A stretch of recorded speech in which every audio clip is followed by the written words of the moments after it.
Hola, bienvenidos de nuevo a este curso de Linux. Bueno, en este capítulo, que es un capítulo teórico, pero muy importante, vamos a entrar en el fascinante mundo del sistema de ficheros de Linux.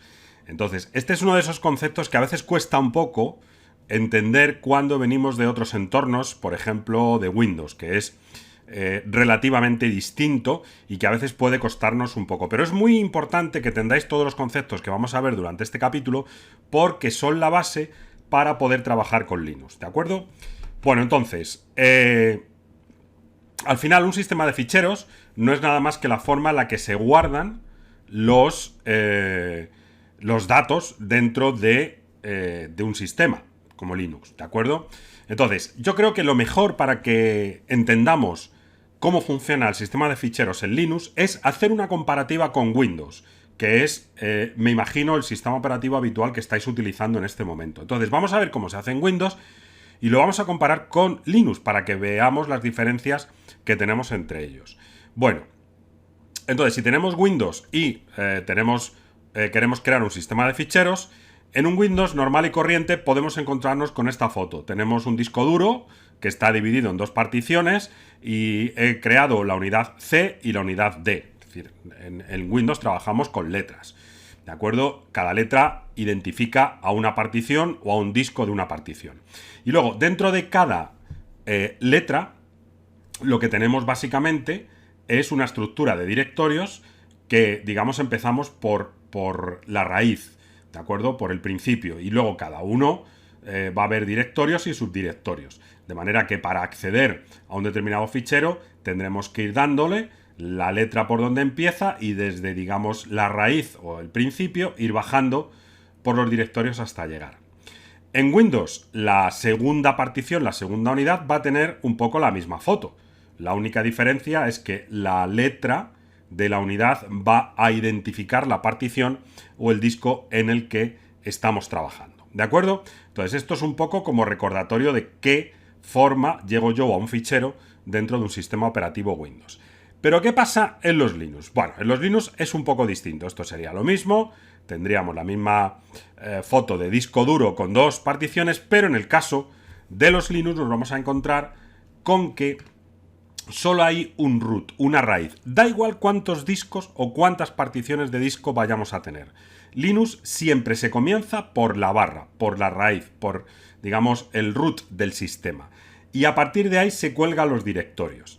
Entre todas las particiones habrá que definir una que sea, digamos, la raíz, la root, de acuerdo, donde se comience todo, ¿vale? Y luego, claro, a diferencia de Windows, ¿qué pasa con el resto de particiones? Pues vamos a suponer que yo tengo una segunda partición.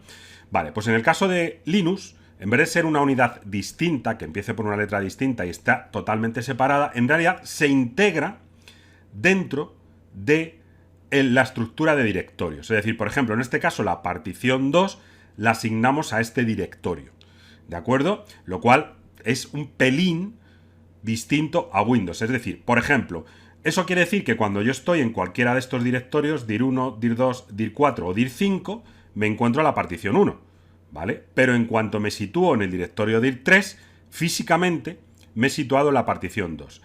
Bien, esto tiene ventajas e inconvenientes. Ventajas, solo tengo una estructura de directorios por la que me muevo, no tengo varias, como tengo en Windows, que tantas particiones o tantos discos, tantas unidades tengo y tengo que ir separándolo.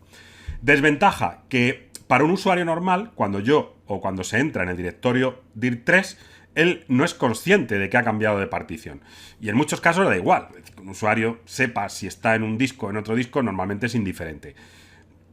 Un administrador, por supuesto, puede conocer todo esto, ¿vale? Pero es muy importante porque los que, digamos, vienen de Windows, les cuesta un poco decir, bueno, ¿y dónde tengo los otros discos? Bueno, pues los otros discos los tienes montados, así se denomina, mount, en inglés se denomina ese término, se montan los discos o las particiones en directorios, ¿de acuerdo? Este es un concepto que se escapa un poco al propósito del curso porque está más orientado a los administradores, pero sí que quiero que entendáis eso, de forma que sepáis cómo funciona un sistema de ficheros y cómo podemos movernos a través del mismo.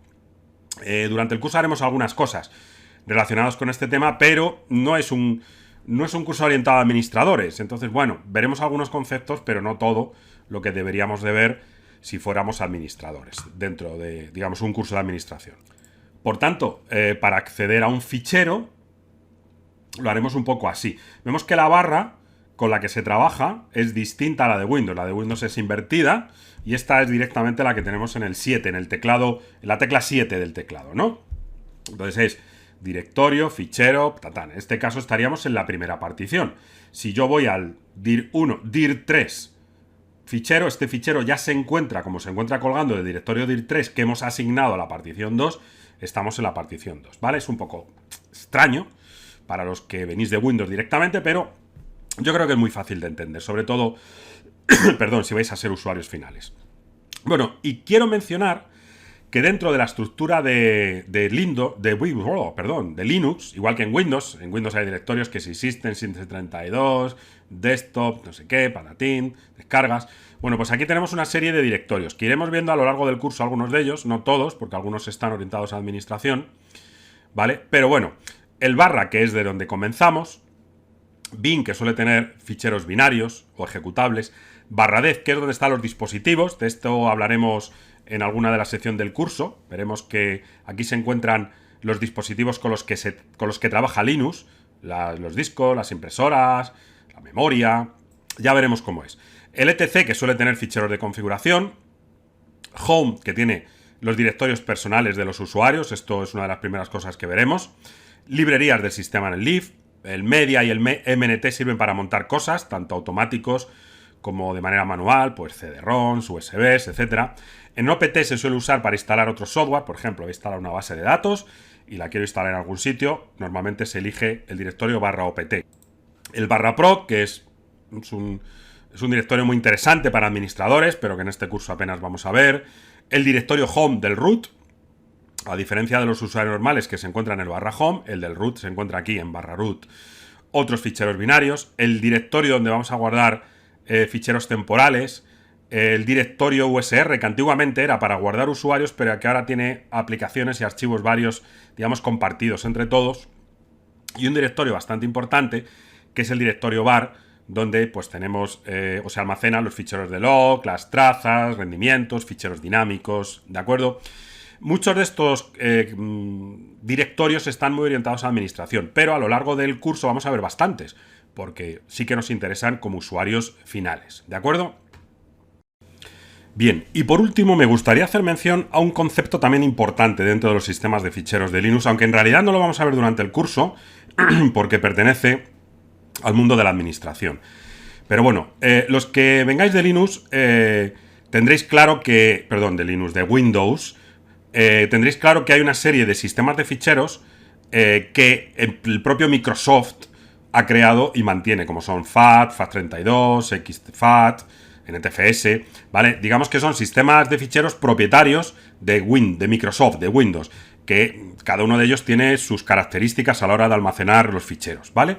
En cambio en Linux eso no sucede. En Linux, como pasa con otras cosas, al ser un sistema operativo open source, hay una cantidad tremenda de tipos de sistemas de ficheros. Luego, alguno dice, ay, ¿y cómo manejo yo esto? Bueno, luego lo normal es que los tipos de sistemas de ficheros sean muy estándar y casi todas las distribuciones llevan el mismo tipo, pero eso no implica para que no podamos trabajar con otros tipos de sistemas de ficheros. De hecho, aunque aquí he puesto algunos sistemas de ficheros que tienen que ver con HP o con Solaris, normalmente los Linux también los soportan, ¿vale? Entonces, pensad que un sistema de ficheros o un tipo de sistema de ficheros es cómo guarda ese tipo los ficheros, de qué manera los almacena, los gestiona, los implementa, ¿vale? Entonces, cada uno de estos tipos de sistemas de ficheros tiene sus características. XT2 es muy antiguo, ya no se usa, XFS es más moderno, algunos son de Solaris, otros de HP, pero todos en general comparten determinadas características. De hecho, Linux es capaz de leer sistemas de ficheros de Microsoft, de Windows, como vemos aquí, ¿vale? Bueno, en cualquier caso, esto es una mención por si algún día os aparece en algún comando, en alguna característica y que no suene raro. Decir, bueno, ¿esto qué es esto de XFS y qué quiere decir? ¿Vale? Esto depende de los administradores, ¿eh? Cuando un administrador crea una partición y la asigna, normalmente le dice qué sistema de ficheros se va a utilizar. Bueno, como veis, ha sido un tema bastante largo, pero yo creo que muy interesante, porque ahora veréis, a partir del capítulo siguiente vais a practicar esto, porque ya vamos a empezar a trabajar y a movernos a través de los sistemas de ficheros de Linux, ¿de acuerdo? De tal manera, ya sabéis, por favor, cualquier pregunta o duda, contactad conmigo. Y nada, os espero en el próximo vídeo.